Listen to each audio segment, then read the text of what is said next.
কই দেখি, একটু চান করে নাও তো। যতই তুমি কাঁদো না কেন, এ সমস্ততে আর ছাড় দেওয়া যাবে না। শীতকাল প্রায় শেষ হতে চললো, আর তুমি বেশ কদিন চান করনি। আজকে না বেশ ভালো রোদ উঠেছে, বুঝলে।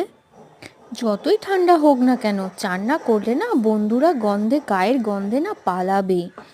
এই বলে না গপুকে গোলাপ জল আর শ্বেত চন্দন দিয়ে হুশ করে গায়ে জলটা ঢেলেই দিলাম।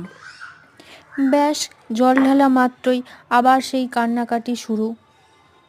যাই হোক, ঠান্ডায় হি হি হি হি হি হি করছিল, কিন্তু তা বললে তো আর শোনা যায় না।